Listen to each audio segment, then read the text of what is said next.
وزارت بلدیات کی طرف سے بلدیاتی اداروں میں سپریم کورٹ کے احکامات کی سنگین خلاف ورزی کا عمل جاری ہے۔ وہیں بلدیہ اعلیٰ حیدرآباد میں پروموشن کمیٹی نے گریڈ 1 اور سے 11 گریڈ اور نائب قاصد کے گریڈ 14 میں جہاں ترقیوں کا عمل مکمل کیا گیا تھا ان کے خلاف کارروائی عمل میں لائی گئی تھی، تاہم وہ ملازمین بھی فوری طور پر حرکت میں آئے تھے اور انہوں نے بھی کارروائیوں کا آغاز کر دیا تھا۔ اس سلسلے میں افسران اور وزارت بلدیات کے درمیان جنگ جاری رہی، تاہم بلدیہ اعلیٰ حیدرآباد کے نچلے گریڈ میں بھرتی ہو کر اہم پوسٹوں پر تعینات ہونے والے ملازمین کو رپورٹ کر کے ان کی اصل پوسٹوں پر جوائننگ دینے کے احکامات دیے گئے تھے، تاہم ان ملازمین نے ایک بار پھر کوششوں کو تیز کر دیا تھا۔ تاہم ایک بار پھر وزارت بلدیات کی طرف سے ان ملازمین کو 11-14 گریڈ میں ترقیوں کا عمل مکمل کر لیا گیا، جس پر بلدیہ اعلیٰ حیدرآباد کی اسٹاف یونین CBA نے بھی 9 فروری 2021 کو ایک خط جاری کیا،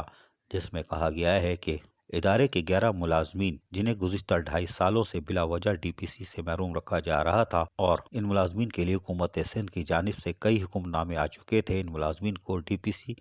کے علاوہ ادارے کی جانب سے ہونے والی دیگر ترقیاں فوری طور پر منسوخ کی جائیں اور دوبارہ صاف و شفاف قاعدے اور قانون کے مطابق DPC کا عمل مکمل کیا جائے۔ دیگر پیراس میں اسٹاف یونین کا کہنا تھا کہ ادارے میں گزشتہ سالوں میں کئی ملازمین کی ترقیاں ہوئی ہیں جو کہ DPC سے مشروط ہیں۔ ایسے ملازمین کی ترقیوں کو بھی DPC میں ریگولر کیا جانا تھا، جو کہ نظر انداز کیا گیا، جبکہ 5ویں نمبر پر ان کا کہنا تھا کہ DPC میں محکموں کی جانب سے بھیجی گئی ملازمین کی سینئرٹی فہرست کو مکمل طور پر نظر انداز کیا گیا، جس کی وجہ سے DPC کے ممبران لا علم رہے اور ادارے کے کئی ملازمین اچھی کارکردگی کے باوجود ترقیوں سے محروم کر دیے گئے۔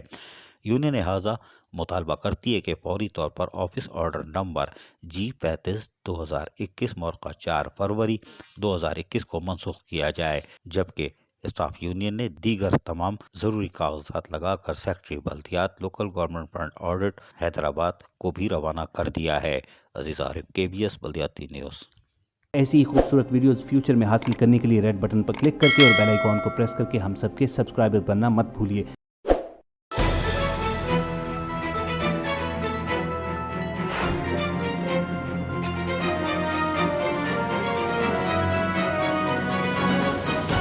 KBS